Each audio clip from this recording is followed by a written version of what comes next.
अस्सलाम वालेकुम नाज़रीन, प्रोग्राम ओपिनियन में अली काज़ी में भलीकार ऐं यासिर अहमद स्टूडियो में जॉइन कनि था सीनियर तज्ज़ियाकार अली काज़ी साहब। वेलकम अली साहब। Thank you. यस अली साहब, हाणे जॾहिं खां नज़र अचे थो पियो त इलेक्शन वेझो थियनि था, हाणे पीपल्स पार्टी ऐं नून लीग बि लॻे थो त सफ़ा उहो पुराणी पंहिंजी रवायती सियासत वापसि कढी ईंदियूं। न ॿुधण में आयो त नून लीग जेका आहे फ़ैसिलो कयो आहे त असां नवाज़ शरीफ़ साहिबु चइनी सूबनि में जेका आहे वेंदो, पंहिंजे इत्तेहादनि सां मुलाक़ातूं कंदो। गॾो गॾु वरी इहे ख़बरूं बि अची वियूं त ज़रदारी साहिबु चवे थो त नवाज़ शरीफ़ खे हिन चकर मतिलबु हाणे प्राइम मिनिस्टर न थियण ॾींदो। जी, नवाज़ शरीफ़ साहिबु 4 सूबनि में वेंदो, ठीकु आहे, ॿुधाए वञणु खपे, किथे चकर ॾेई ईंदो। चकर ॾियण सां त को मसइले जो हल नथो थिए, सिर्फ़ु इहो ई थींदो त भई हिकिड़ी मुल्की सतह जो लीडर आहे, को पंजाब जो न आहे, इत्तेहादियुनि सां हाणे मिलणु ईंदो त पोइ सुवाल इहो पैदा थिए थो त सिंध में अगरि जॾहिं ईंदो त MQM सां सिर्फ़ु मिलंदो या पीपल्स पार्टी सां मिलंदो, छाकाणि त पुराणी हुकूमत में त जेको आहे गॾु हुआ, PDM में बि गॾु हुआ, पोइ PDM पीपल्स पार्टी छॾे वई हुई, हुन महिल जी फरमाइश मतिलबु जेको बि सबबु हो, ऐं पोइ PDM लेकिन जॾहिं सरकार ठही उनमें पीपल्स पार्टी नवाज़ शरीफ़ सां गॾु हो, नवाज़ लीग सां गॾु हुई। त हाणे अगरि नवाज़ शरीफ़ साहिबु सिंध में ईंदा त छा पीपल्स पार्टी खे बि इत्तेहादी अञा बि तसवुरु कयो वञे थो हिन सां मुलाक़ात कंदा या न कंदा? ज़ाहिरी तरह हिक ॿिए जे ख़िलाफ़ु बयान त ॾियनि पिया, पर इहे त हल्की ज़ाहिर एतिरो त सियासत में हिक ॿिए जी मुखालफ़त थींदी ज़ाहिर आहे। त अॼु सिर्फ़ु मूं ॾिठो त उर्दू अख़बार में सिर्फ़ु ख़बर लॻल, ॿिए हंधि मूं इहा ख़बर न ॾिठी आहे, पर तरदीद कंहिं न कई आहे, तंहिंजे करे पाण चऊं त ख़बर सही हूंदी। त आसिफ़ ज़रदारी साहिबु नवाज़ शाह में शायदि चयो आहे त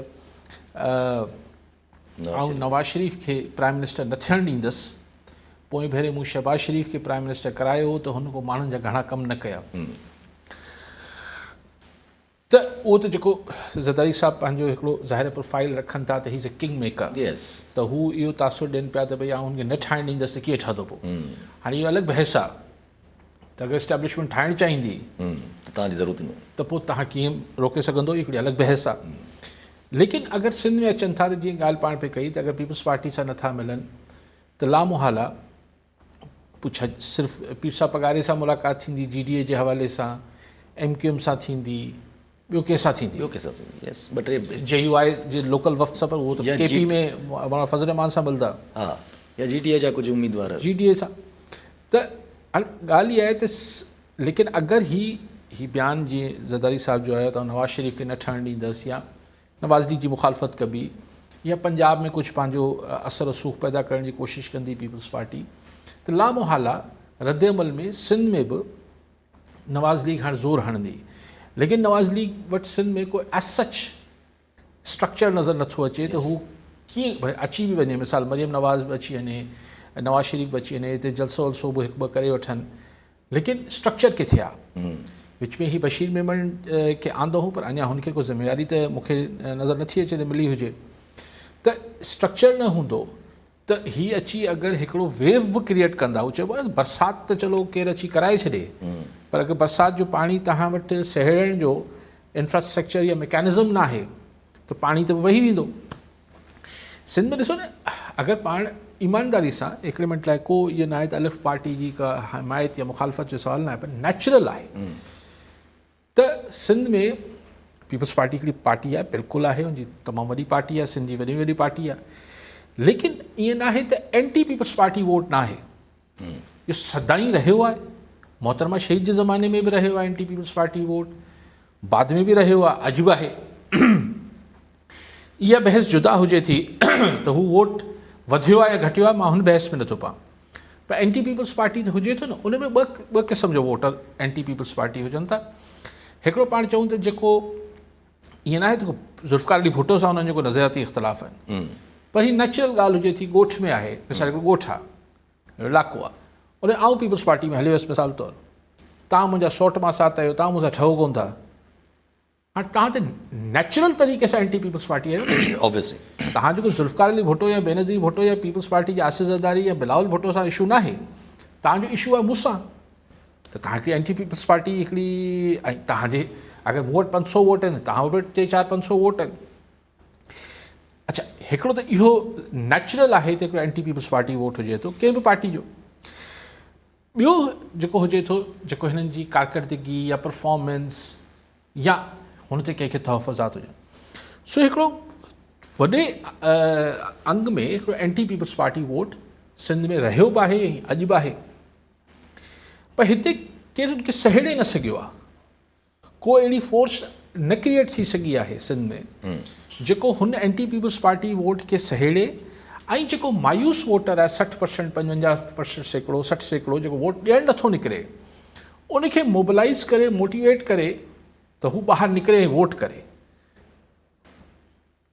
त हिकिड़ो पोटेंशियल मार्केट अगरि पाण चऊं कारोबारी ज़बान में, त यार हिकिड़ो प्रोडक्ट जो हिते हमेशह गुंजाइश रहे थी, हिकिड़ो वैक्यूम रहे थो। एंटी पीपल्स पार्टी या हिकिड़ी ॿी पॉलिटिकल फोर्स जो हिते वैक्यूम रहे थो, लेकिन उहो केरु अॼु ताईं करे न सघियो आहे। PTI खे हाणे जो सबबु वॾो सबबु, ॿिया सबब बि हूंदा, वॾो सबबु आहे त कंहिंखे सिंध में इहो करण जी इजाज़त नथी मिले। जी हा, सिंध जो सियासी स्ट्रक्चर असांजी अॼु खां न 88 खां वठी हिते लाइ एस्टाब्लिशमेंट वटि जेको हिन जो सिंध जो पॉलिटिकल स्ट्रक्चर, पावर स्ट्रक्चर रहियो आहे, उहो इहो रहियो आहे त पीपल्स पार्टी आहे ऐं हुन जे साम्हूं छड़ विछड़ नंढा ग्रुप्स आहिनि ऐं शख़्सियतूं आहिनि। जी हा, इहो असांजो मॉडल आहे सिंध जो, इहो कोई 40 सालनि 35 सालनि खां ईअं हले थो।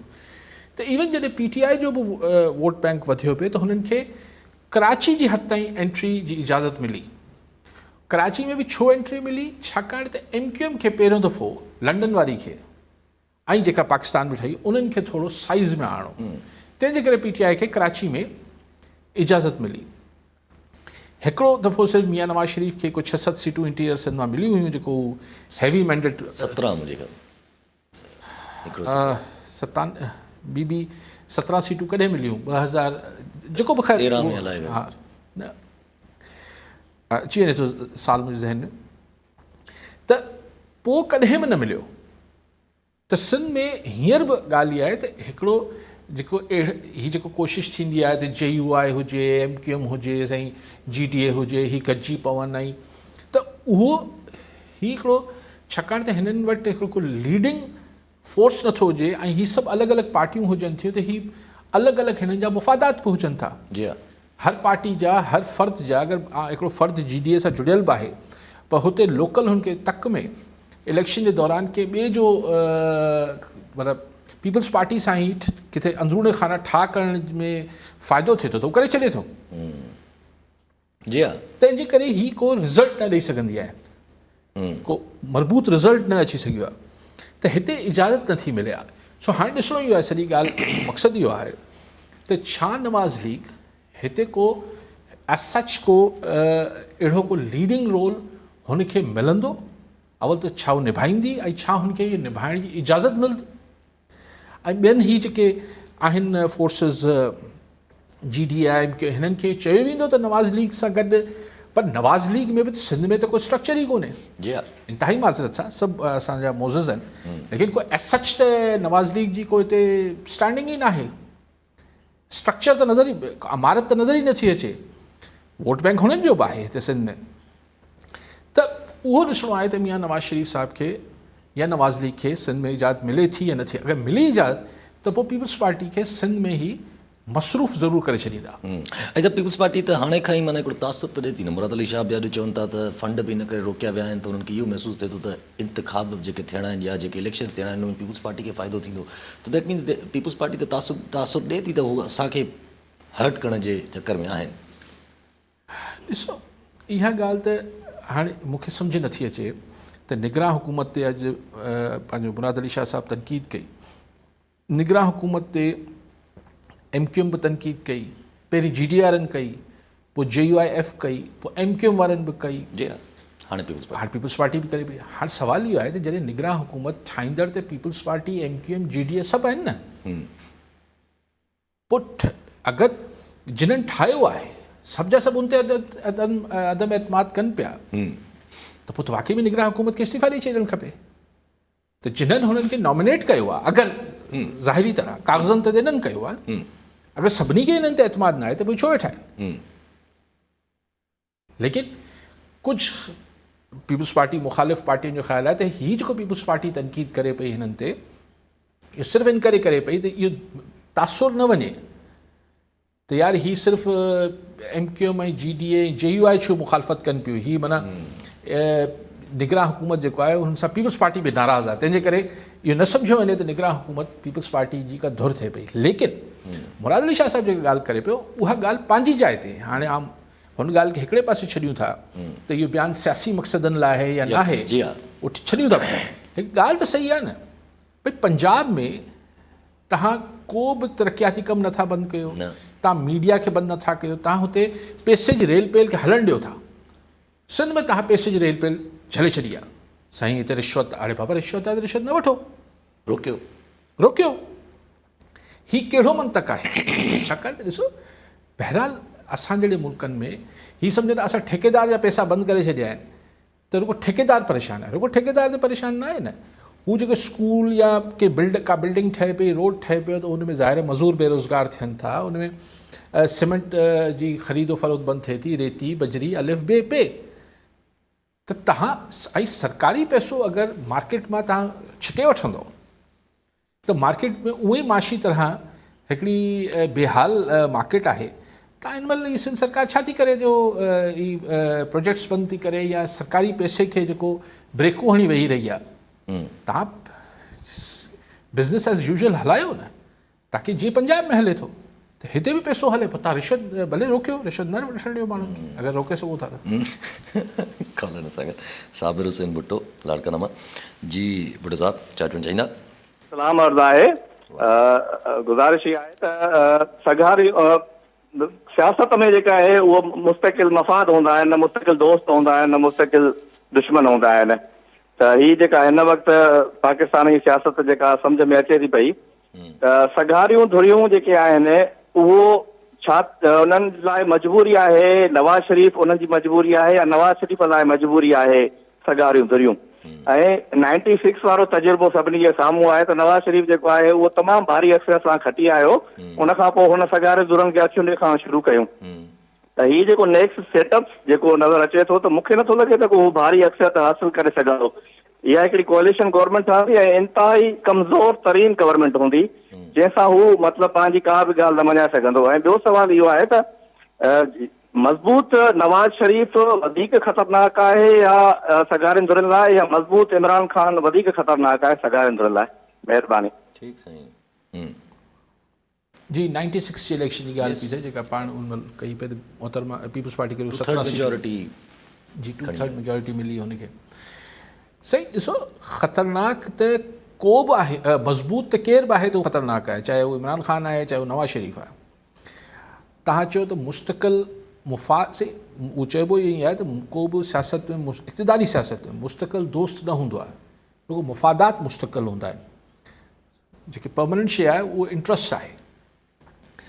त हींअर बि लाज़िम ऐं मलज़ूम मियाँ साहब लाइ सगारी धुरियूं या सगारी धुरियूं मियाँ साहब लाइ को हमेशह लाइ न आहिनि। हींअर वारो खाए थो, हींअर इंट्रस्ट आहे त पंजाब में क़ासिम जे अब्बा खे ग़ाइबु करिणो आहे, ज़ाहिर कंहिंखे त उहो ख़िला पुर करणी आहे, तंहिंजे करे हुनखे उथे ईअं न आहे त को हू हुनजी ज़रूरत आहे। ज़ाहिर मियाँ साहब जी ज़रूरत आहिनि सगारी धुरियूं, लेकिन सगारी धुरियुनि खे बि हींअर मियाँ साहब जी ज़रूरत आहे न। बाक़ी मियाँ नवाज़ शरीफ़ प्राइम मिनिस्टर थींदो न थींदो, इन ते मुंहिंजो पुराणो हिकिड़ो आहे पंहिंजो नुक़्ता नज़र त मूंखे लॻे थो शहबाज़ शरीफ़ साहिब जो आहे। ऐं आउं तव्हां सां इतफ़ाक़ थो कयां त हीअ हंग पार्लियामेंट हूंदी ऐं हिकिड़ी पार्टी खे हिन दफ़े मियाँ साहब खे बि या नवाज़ लीग खे बि टोटल इख़्तियार या टोटल घणी अक्सरियत न वठणु ॾिबी, न त वरी साल ॿिनि खां पोइ हू अखियूं ॾेखारणु शुरू कंदो। बाक़ी हाणे मज़बूत त ॿई पार साईं चवंदा मज़बूत इमरान ख़ान। मूं त शुरू में चयो त मज़बूत चाहे क़ासिम जो अब्बा हुजे, मियाँ साहब हुजे, अलिफ हुजे, बे हुजे, हू सगारी धुरियुनि खे न वणंदो। जी हा, कॉलर सां गॾु आसिफ़ अली टंडोला मां। जी आसिफ़ साहब छा चवणु चाहींदा? वालेकुम सलाम। सलाम सर, मुंहिंजो सवाल इहो आहे की जेको हींअर ई रहीम शाह जेको कातिल आहे, इहो जेको आज़ादु थियो आहे, त हिन ते मूं मादरस सां सिंधी मीडिया खे न उहा कवरेज माना मूंखे कान लॻी जीअं हिकिड़ो उर्दू मीडिया जीअं कवरेज कंदी हुई, हुन ते शाहरुख जतोई ते आज़ादु थींदो त हिकिड़ो शाहरुख जतोई उर्दू मीडिया बसि ममण ॿारे ॾींदी हुई, ये हो गया वो हो गया, वडेरा का बेटा, ताकतवर के लिए एक कानून, गरीबों के लिए एक कानून। रहीम शाह जेको आज़ादु थियो आहे, मूं पंहिंजी सिंधी मीडिया खे उहो माना कंदे कोन ॾिठो आहे। छो भला असांजी सिंधी मीडिया भला अदालतनि खां एतिरो डिॼे तीअं छा आहे? छा मसइलो आहे? ठीकु आहे साईं। सही थी सघे थो तव्हां उन महिल टीवी जे साम्हूं न हुजो, उन ॾींहुं अख़बारूं त न पढ़ी हुजनि, मूंखे त ठीकु ठाकु कवरेज नज़र आई। ज़ाहिर आहे तवक्का या उमेदु इहा हूंदी आहे त हर वक़्तु हिकिड़ी शइ हले, ओतिरी शायदि दॿ थी हूंदी। शाहरुख़ वारो किसो हिकिड़ो बिल्कुलु डिफरेंट इवेंट हो, हीउ हिकिड़ो बिल्कुलु डिफरेंट मतिलबु इन वे डिफरेंट आहे।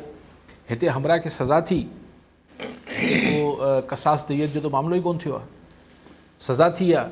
हाणे छा अदालत खे छा चऊं त सज़ा हा इहो फ़ैसिलो छो ॾिनो अथव त भई एतिरी सज़ा ॾिनी वई अथव जिथे हू फिट बिल्कुलु फिट मतिलबु हिते सज़ा आई उते बरी हमरा। हमरा हाणे अदालत खे छा चई सघंदासीं?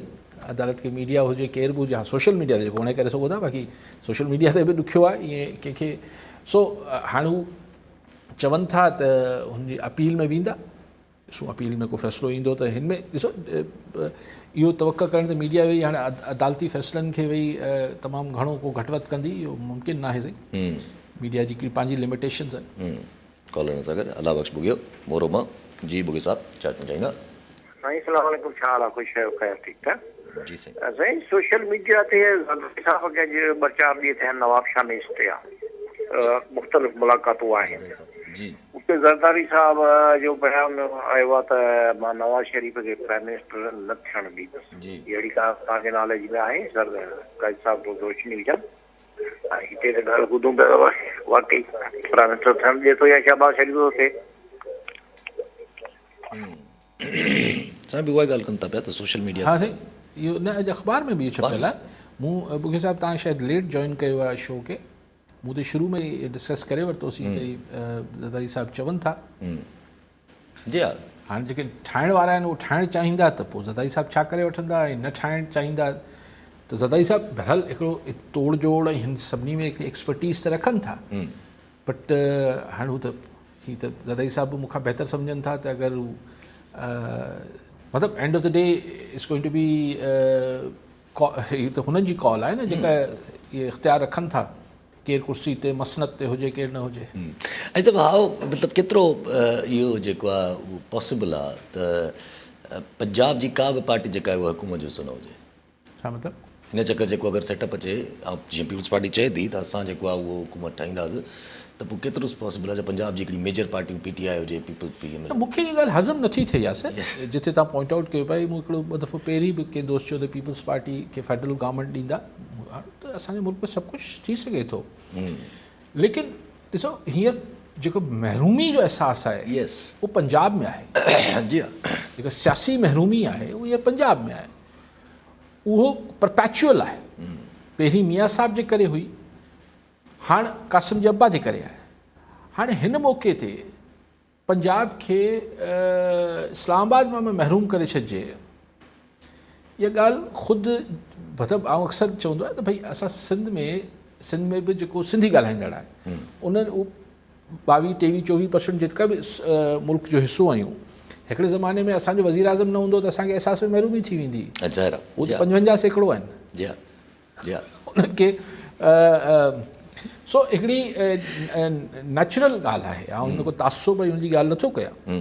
सो उहो मूंखे लॉजिकली ॻाल्हि घटि सम्झ में अचे थी त पंजाब खे इस्लामाबाद मां ॿाहिरि रखियो वेंदो। भले पोइ IPP अगरि जोड़ी वञे उहा नॉट इनफ आहे। IPP ॾिसो न, IPP is again not a popular face. Yes हिकिड़ी मैनेजमेंट जी दुनिया आहे। उन्हनि नवाज़ लीग जी हुकूमत खे बि हिकिड़ो वॾो ई बेसाकी या कुल्हो जेको आहे उहो IPP जो लॻंदो, यस, लेकिन साम्हूं फ्रंट ते को पॉपुलर फेस आणण जी कोशिशि थींदी। जी हा। जी हा। ऐं जेको पंजाब सां कोरिलेट करे ख़ासि तरह फेडरल में यस थी सघे थो पंजाब जेको आहे, पंजाब असेंबली में नवाज़ लीग खे हिकिड़ी कंफर्टेबल पोज़ीशन में रखनि, पर नेशनल में कोन रखंदा मुंहिंजे लाइ ख़्याल। किथे न किथे मुश्किल क्रिएट थींदी रहंदी। ऐं अॻिते हलूं, अॼु ही फैज़ाबाद धाणे वारे केस में चीफ जस्टिस साहब जेके आहिनि काफ़ी ख़तरनाक रिमार्क्स बि ॾिना आहिनि। फैक्ट फाइंडिंग कमेटी लाइ चयो अथई त इहा आंखों में धूल झोंकने के मुतरादिफ़ है, रिजेक्ट है, और नई कमीशन ठाहिण लाइ चई छॾियो। नज़रसानी अपील रिजेक्ट ख़तमु नथा कनि, हू चवनि था त नई कमीशन ठाहे अचो, असांखे जा जेके सुवालात आहिनि उनखे जवाबु ॾियो। हू चवनि था कोर्ट जो मक़सदु आहे त फैज़ाबाद धरने जो मास्टर माइंड केरु? जी मास्टर माइंड केरु हुजे, पर हुननि अबसार आलम खे बि चयो, Yes. जेको हुन महिल हाणे जर्नलिस्ट आहे, पैमरा जो नवाज़ शरीफ़ चेयरमैन कयो हो, उनखे हुन बि वञी रिटायर्ड फैज़ जे ख़िलाफ़ु शायदि हुते को बयानु ॾिनो आहे कोर्ट में, त चयो त भई तव्हां इंक्वायरी कमेटी जे साम्हूं चवंदो। हाणे मास्टर माइंड ॻोल्हींदासीं त अदालत सगोरी त ॻोल्हे सघे थी, ऐं नथो चई सघां, लेकिन हू इंक्वायरी कमेटी अगरि ॿी बि ठही वेंदी मास्टर माइंड ताईं त शायदि मुश्किल पहुची सघनि।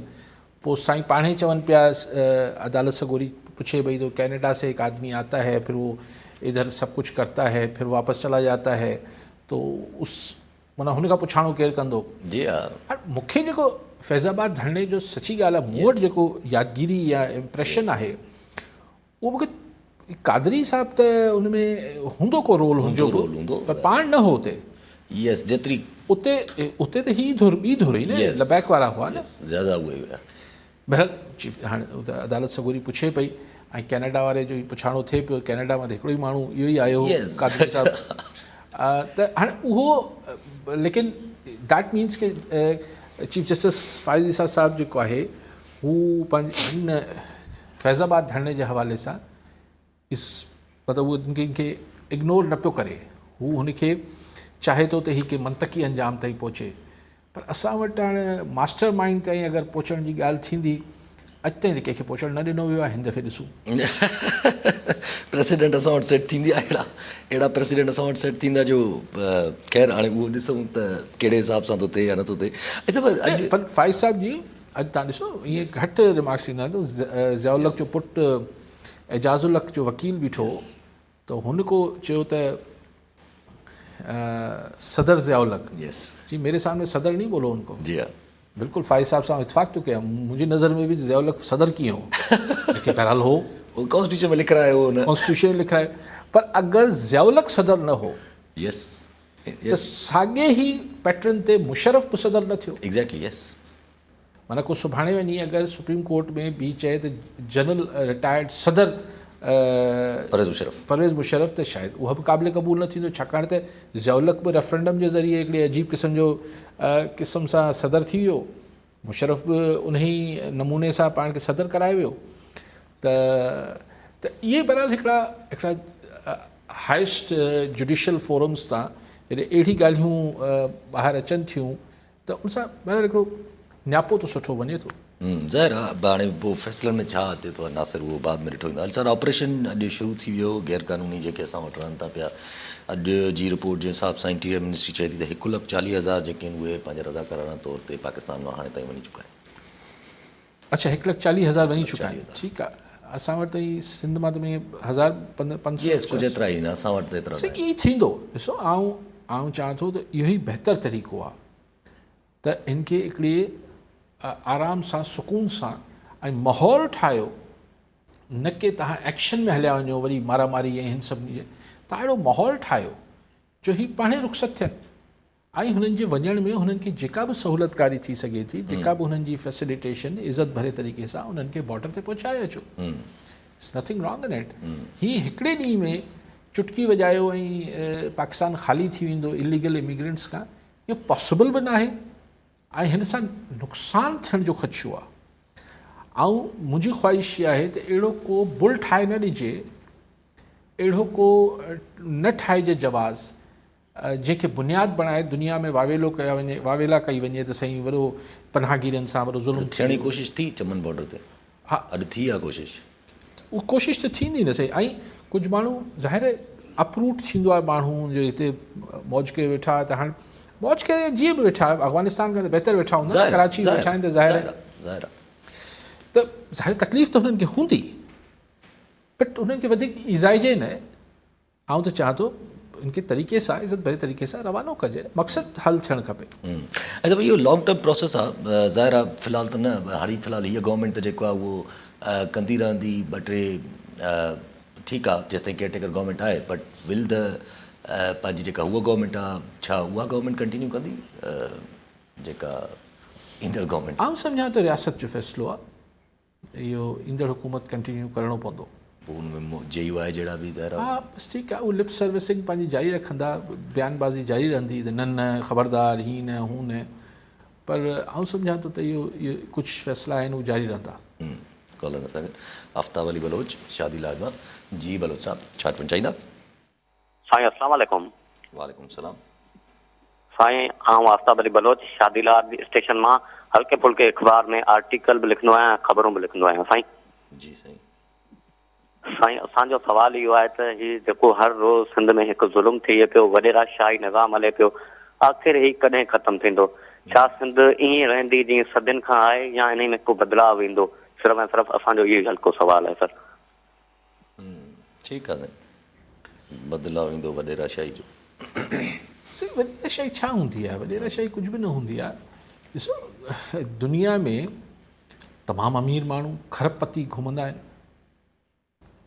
दुनिया में जेको आहे तमामु वॾी ज़मींदारी रखंदड़ माण्हू घुमंदा आहिनि, वॾे वॾे ट्रंचिस हुजनि थियूं, वॾी वॾी ज़मीनूं हुजनि थियूं, पर हू हुननि खे इहो ताक़त थोरी हूंदी आहे जो हू रुगो ट्रैफ़िक लाइट तोड़े छॾीनि या कंहिंखे रुगो हल्की चमाट बणी छॾीनि। छाकाणि त हुते रियासती कानून जेको आहे सभ खां मथां, उहो सभिनी खां मथां आहे। हुनजी नज़र में अमीर हुजे, ग़रीब हुजे, खरबपति हुजे, 5000 एकड़ ज़मीन जो मालिक हुजे, त वॾेराशाही छा आहे?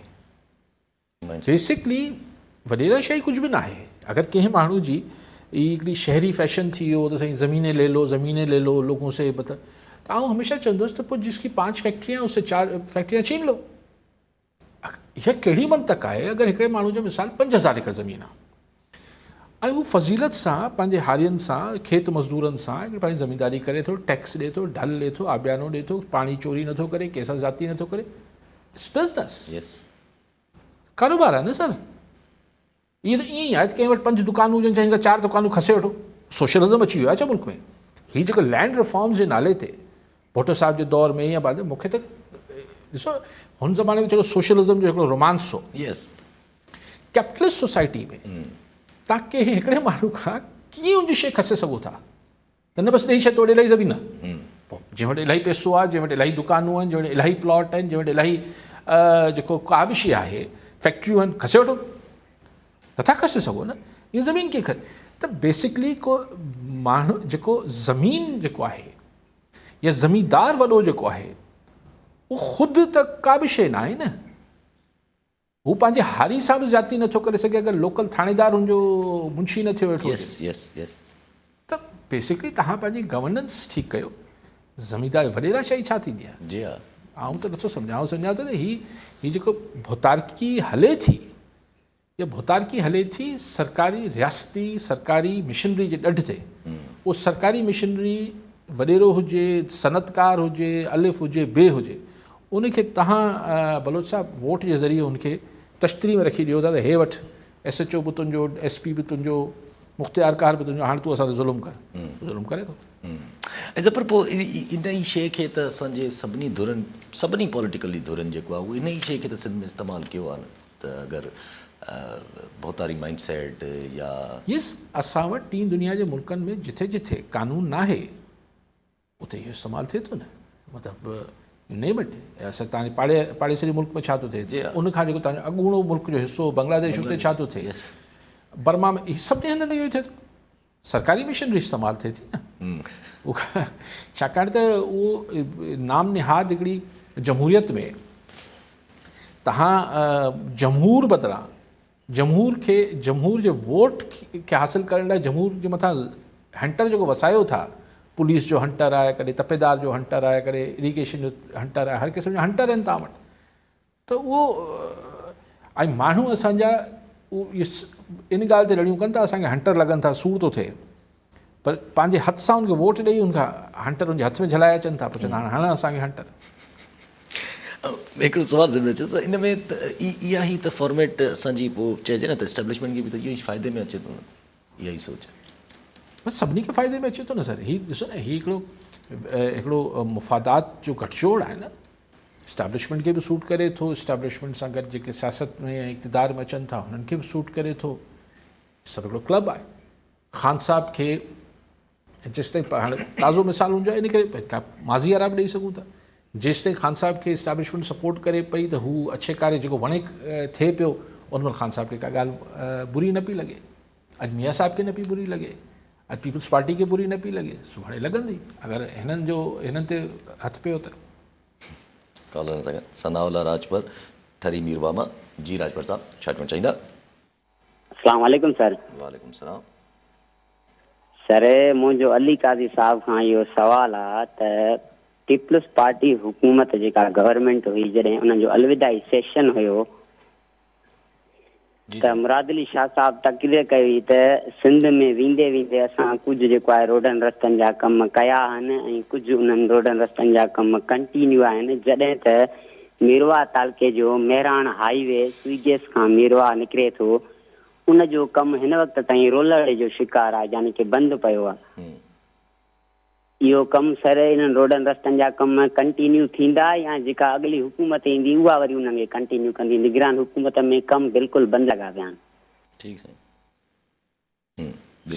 मुराद शाह साहब पाण बि दावूं पियो कयूं त कम निगरान हुकूमत रोके छॾिया आहिनि, बसि 2-टे महीननि खां पोइ जेका बि हुकूमत ईंदी उहो शायदि शुरू करे। कॉलन बेबी अब्दुल गफूर काके पोटो नवाब शाह जी। काके पोटो साहब छा चवणु चाहींदा? साईं यासिर साहब ऐं काज़ी साहब खे सलाम अर्ज़ु। साईं काज़ी साहब खां मुंहिंजो इहो सुवालु आहे त जीअं बलूचिस्तान में बाप पार्टी आहे ऐं पंजाब में बि बाप पार्टियुनि जो वजूद अची वियो आहे, त सिंध में बि त पूरी हिकिड़ी लाइन लॻल आहे त बाप जो पार्टीअ जो को शफ़क़त जो हथु जेको आहे सो तव्हां किथे था सम्झो त इहो हथु वञी बीहंदो? महिरबानी। साईं त ॻाल्हाए काफ़ी दफ़ा ॻाल्हायो आहे काके पोटो साहब, तव्हां कॉलर आहे? न। अच्छा, हाणे हाली त कुझु सरदस्त मार्केट में कुझु नज़र नथो अचे ऐं उनजो सबबु छाकाणि सिंध में ईअं ई रखिणो आहे, स्टेटस को बरक़रार रखण जो इरादो महसूसु थिए थो। पोइ हाणे ॾिसो अञा बि 2 महीना आहिनि, कुझु विच में थिए थो। नवाज़ लीग कहिड़ी एक्टिविटी करे थी नथी करे, छाकाणि त ॿियो किथां कुझु घणो नज़र नथो अचे। पर बहरहाल एज़ ए सेट के हू सिंध में इहे सिंध खे ईअं ई रखिणो जो इरादो शायदि हुजे। वसतणियुनि जो जेके बाप आहिनि, बाप ठाराईंदा आहिनि, उहो हिते शायदि मामू चाचे सां कमु हलाईंदा। साहब इमरान खान साहब कल्ह माना हिकु वकील जे तरफ़ां चवरायो आयो त मूंखे कोई स्लो पॉइज़निंग ॾिनी वञे या ख़दशो आहे जान जो। अॼु पुलिस अडियाला जेल जी पुलिस जेका रिपोर्ट ॾिया त इमरान खान साहब जे यूज़ में 8 कमरा आहिनि। इमरान खान साहब खे जेको आहे उहो 10 चैनल 10 TV ॾिना विया आहिनि जंहिंमें अलॻि अलॻि चैनल हलंदा आहिनि। इमरान खान साहब खे जेको आहे उहो पंहिंजो कुक ॾिनो वियो आहे जेको हुते मानी पचाए ॾींदो आहे, जिम ठाहे ॾिनो वियो आहे। सॼी इहे सहूलियतूं अडियाला जेल में खान साहब खे ॾिनल आहिनि। कंहिं रिपोर्ट ॾिनी? पुलिस ॾिनो आहे। कहिड़ी पुलिस? अडियाला जेल जी पुलिस, माना जेल पुलिस। साईं हुन जेल पुलिस खे सस्पेंड करणु खपे न पहिरीं। अगरि ईअं आहे त पोइ त हीअ छा आहे? 8 कमरा छो ॾिबा? 8 कमरा जी इस्तेमालु में साहब 8 कमरा माण्हू मिलण खे हिकिड़ो बि नथो अचेसि त पोइ कंहिंजे लाइ 8 कमरा थींदो न? साईं वॾा माण्हू हूंदा आहिनि, हिकिड़े माण्हू सां हिकिड़ी मीटिंग कमरे में कंदा आहिनि, वरी ॿिए कमरे में ॿी सां मीटिंग कंदा आहिनि, 4 सुम्हण जो कमरो हूंदो आहे, 4 फलाणो कमरो। हिते कंहिंसां आहे 8 कमरनि में? छा ईअं खान साहब डुकंदो वधंदो आहे छा? इहो मुस्तक़िल कल्ह जो ॾींहुं बि कंहिं उर्दू अख़बार में ख़बर फीड थी त साईं अहिड़ी आसाइशूं आहिनि, अयाशियूं आहिनि। ही एक्चुअली छा आहे त ॾिसो ॻाल्हि इहा आहे त अगरि हू जेको इल्ज़ाम हणे पियो हमरा त ज़हर वहर वारो, उनजो 8 कमरनि सां कहिड़ो तालुक़ु आहे? एग्ज़ैक्टली। अगरि 8 कमरा आहिनि बि, ऐं अगरि 8 कमरा ॾिना अथनि त पहिरियों जेल सुपरिटेंडेंट खे सस्पेंड कयो। त भई तूं 8 कमरा ॾिना छो आहिनि? ऐं ऑफिशियली चई पियो 8 कमरा ॾिना आहिनि। जिम ठाहे ॾिनो अथऊंसि। अजीब अॻिते हलो त खिलाइनि था, ख़ुदा जी खिलाइनि था। एक्चुअली ही सभु ॻाल्हियूं जॾहिं थींदियूं जॾहिं माण्हू बताल थींदो आहे। ही बताल पिया थियनि हाणे। एग्ज़ैक्टली। इन मां त लॻे थो त मतिलबु फ्रस्ट्रेशन ॿिए साइड ते तमामु घणी आहे। ज़ाहिर आहे सियासी बि नज़र अचे थो पियो, प्रेशर पॉलिटिक्स आहे, उहो पंहिंजो इलेक्शन जूं बि ॻाल्हियूं वरी अचनि थियूं पियूं। ॾिसूं छा थो थिए। 90 ॾींहंनि जी इलेक्शन जो फ़ैसिलो बि जेको आहे उहो अञा ॿुधणी हलंदी पई। अॼु PTI जेको आहे ॿीहर पंहिंजी एप्लीकेशन ज़ाहिर हिकिड़ो लॻी वियो हुन ते, ॿीहर सबमिट करे छॾी अथऊं। ॿुधणी ॿीहर शुरू थींदी हिन ते। ॾिसूं हाणे हिन तां छा थो अचे। अॼु हली सभु ख़बर इहा बि अची वई त शेल जेको आहे पाकिस्तान में वञे थी, खपाए थी। पुराणी ख़बर आहे त शेल कंपनी पंहिंजा एसेट्स पहिरीं मूं ॿुधो त को ब्रिटिश कंपनी आहे वठे पई, हाणे को सऊदी कंपनी आहे वठे पई। बसि चेंज खाते में नालो, जीअं ज़मीन साॻी रहंदी, खातो मटिजी वेंदो, हिकिड़ो खातेदार मटाए ॿिए जो नालो रखिबो। हिन सां पाकिस्तान ही कोई हिनखे इन्वेस्टमेंट गिराइण या को वॾो कमाल थी वियो अहिड़ो कुझु न आहे। लेकिन सऊदी फर्म जो अचणु इहो हिकिड़ो इशारो आहे त पाकिस्तान में अगरि सऊदी बहरहाल शेल जेतिरो वॾो जाइंट जो निकिरणु बि पाकिस्तान लाइ हिकिड़ी ख़राबु यस मैसेज मोकिले थो इंटरनेशनल मार्केट में, लेकिन सऊदी फर्म जो अचणु ख़ासि तरह ऑयल एंड गैस इंडस्ट्री में हिकिड़ो पॉज़िटिव बि आहे। सो घणो फ़र्क़ु न पवंदो। जी हा ज़ाहिर आहे घणो फ़र्क़ु न पवंदो कंहिं बि ऐं त वक़्तु हलो अॼु नंढड़ी त वॾी ख़बर आहे त इसराइल में जेको जंग हले थी पई उन में ह्यूमैनिटेरियन ग्राउंड्स ते जेका आहिनि इजिप्ट जा बॉर्डर खोलिया विया आहिनि। माण्हुनि खे जेको आहे चयो वियो आहे त भई अस्पताल जी जेका उहा सहूलियत बि ॾिनी वेंदी। चवनि था त इहो को मतिलबु अग्रीमेंट थियो आहे सालसी में क़तर ऐं USA जे हमास इसराइल ऐं इजिप्ट जे विच में। ॾिसो इजिप्ट ऐं उर्दन त जेतिरो हिकिड़ो शर्मनाक किरदारु आहे हिननि मुल्कनि जो उहो त ॾिसणु वटां आहे। यस लेकिन बहरहाल अगरि क़तर में ॻाल्हियूं थियूं आहिनि ऐं हमास जा नुमाइंदा इज़राइल जा नुमाइंदा ऐं इजिप्ट जा नुमाइंदा वेठा आहिनि, हाणे अॼु मूंखे ख़बर में थियो त 500 अलाए 400 माण्हुनि खे छॾींदा। 500 माण्हुनि खे। हाणे उते लखे माण्हू वीचारा मरनि पिया, सॼे हॉस्पिटल्स तबाह थी विया आहिनि। हिकिड़ी दर्दनाक सूरत हाल आहे। उन में हाणे अगरि टियाकड़ी करे उनखे हिकिड़ी ह्यूमन, पर हिन मां इहो ज़रूरु महसूसु थिए थो त अमेरिका बि किथे हुन प्रेशर खे फील पियो करे त यार हाणे एतिरो ज़ुल्म बि न कजे, एतिरो ज़ुल्म थी चुको आहे जो हाणे हिन में घटि में घटि हिननि खे थोरो त को साह पटणु ॾिजे, पर हिन सां घणो फ़र्क़ु न पवंदो।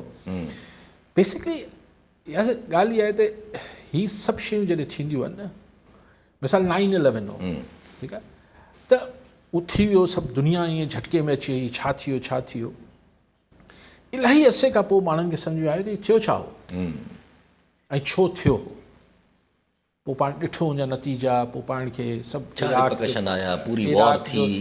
इराक जो तेल ऐं सॼा जेके मामलात हुआ बाद में सम्झ में आया। पोइ हाणे उन ते फिल्मूं बि ठहियूं, डॉक्यूमेंट्रीज़ बि ठहियूं, डेग में नथा पऊं, कॉन्स्पिरेसी थ्योरीज़। मुंहिंजो सुवालु उते ई अटकियल आहे। हमास अटैक कयो, हमास वटि हुनजो खां पोइ जो छा प्लान हो? एग्ज़ैक्टली इहो छा पिया सम्झनि त इज़राइल बसि माठ करे वेहंदो? हुन 10,000 खां मथे माण्हू शहीद करे छॾिया आहिनि, ॿार बच्चा औरतूं सभु। जी हा। So what is it? छा हिन जो नतीजो छा निकिरणो आहे? को पॉज़िटिव निकिरणो आहे त ठीकु आहे भई हिकिड़े वॾे खून ख़राबे ऐं रत जे दरिया खां पोइ हिकिड़ो को या कुझु ॿियो निकिरणो आहे। आई कान मतिलबु इहो को प्रिडिक्ट आऊं त नथो करे सघां जिन जेको बाख़बर मां, पर उहो चइबो आहे न मैथड इन दिस मैडनेस हूंदी आहे। ही इंटरनेशनल गेम्स ईअं पाणे ईअं बसि ईअं की 4 माण्हू नाराज़ थिया, इज़राइली डिफेंस जेको सॼो हुनजो मैकेनिज़म हो, हू हो, उहो बसि ईअं हमास वारा जेके आहिनि पैराग्लाइडर्स ईअं पैराशूट था लथा ऐं माण्हू मारे छॾियूं ऐं हीअ थी वियो, चवंदासीं असांजे मोकल जो ॾींहुं हो। अरे भई इज़राइल त आहे सिक्योरिटी स्टेट। यस ये तो कोई नॉर्मल मुल्क बि छा ईद वारे ॾींहुं मिसाल मुसलमान मुल्क हुजे त पंहिंजे बॉर्डर ख़ाली छॾे ॾींदो छा? त छा थियो, छो थियो, छा थियो सम्झ में अची वियो। हाणे छो थियो आहे ऐं हिन खां पोइ हीउ जेको कुझु थिए पियो इहो छो थी रहियो आहे? ज़ाहिर इहो इन जो को त अंत आहे न। उहो छा आहे, छा थियो वियो आहे, ख़ुदा ख़बर। पर इसराइल त ॾाढो माना ईअं ज़िद्दी ते नज़र अचे थो पियो त कहिड़े बि तरीक़े सां जेको आहे उहो हमास खे जेसि ताईं असां ख़तमु न कंदासीं तेसि ताईं हाणे असां पहुची हमास खे ख़तमु करणु त हाणे हिकिड़ो भुगी थी वियो न। हमास छा आहे? तव्हां माण्हुनि ते हीअ जेके रोज़ जेके आहिनि 500 ॿारनि जा लाश इहे हमास आहिनि। केरु आहे हमास? हाणे हिकिड़ी बसि असीं हमास ख़तमु कंदासीं। हमास छा आहे? 22 लख माण्हू मारे छॾींदासीं, हमास मरी वेंदी हुनजे अंदरि। हीअ छा आहे? हीअ को अलॻि सां को हिकिड़ा को चइजे त साईं असीं को हिकिड़ा टेररिस्ट हिकिड़ा जीअं अलक़ाइदा हूंदी या IS हूंदी, हिकिड़ा टारगेटेड शयूं थींदियूं हुयूं। उसामा बिन लादेन फलाणे हंधि वेठो आहे, उन झड़े वरितोसीं, ज़ावरी हुते वेठो आहे, त ॻाल्हि सम्झ अचे थी। हीअ छा आहे? हीअ त स्कूलनि ते हॉस्पिटल्स ते बिल्डिंग्स, रेज़िडेंशियल बिल्डिंग्स खे बम्बार्टमेंट कयो पियो, हमास खे ख़तमु कयो पियो। ऐं नेतन्याहू चए थो त अमेरिका खे सम्झणु खपे त अगरि असां हमास खे हिन खे असां न कयो त हीअ सुभाणे अमेरिका लाइ मसइलो थींदो। तॾहिं मूंखे धप अचे थी त छा थिए पियो। सो हीअ त हिकिड़ी ॻाल्हि ठाहे वरिती अथनि न, हमास खे ख़तमु कर। हमास मतिलबु तव्हांजे हेडक्वाटर खे हिट कयो आहे छा? तव्हां त हॉस्पिटल्स ऐं स्कूल्स ऐं बसिस ऐं इहे हिट पिया कयो। उहे माण्हू पनाह वठणु वञनि पिया, तव्हां उन्हनि खे बम्बार्टमेंट पिया कयो। जी हा, कैंपुनि जे मथां। सो इहो अच्छा, इहो भला इज़राइल या नेतन्याहू इहो ॿुधाए त हींअर ताईं जेके 10-12 हज़ार माण्हू शहीद कया अथनि, हिन मां ही 500 हमास जा हुआ, 5,000 हमास जा हुआ, त त पोइ सवाल पैदा थींदो अच्छा 5000 हमास चयो आहे त बाक़ी 5000 तव्हां उहो चवंदा कोलेटरल डैमेज आहे। पर ॿुधायो सही केतिरा माण्हू हमास छा ऐं हीअ कीअं ख़बर पवंदी हमास ख़तमु थी वई? इहे छा नोटिफिकेशन जारी थींदो छा? अलामियो जारी कंदा हमास हाजी असीं ख़तमु थी वियासीं हाणे ख़तमु कयो? हुनजी लीडरशिप त क़तर में वेठी आहे। त नॉनसेंस ॻाल्हियूं ज़ाहिर आहे इनमें तॾहिं आउं चाहियां थो त कुझु त आहे उहो नतीजो त हिन जो निकिरणो आहे, उहो सुठो निकिरणो आहे ख़राबु उहो ख़ुदा खे ख़बर। ठीकु आहे साहब, वरी महिरबानी साहब। नाज़रीन, अॼु जे प्रोग्राम जेको पूरो थियो, वरी ईंदड़ प्रोग्राम में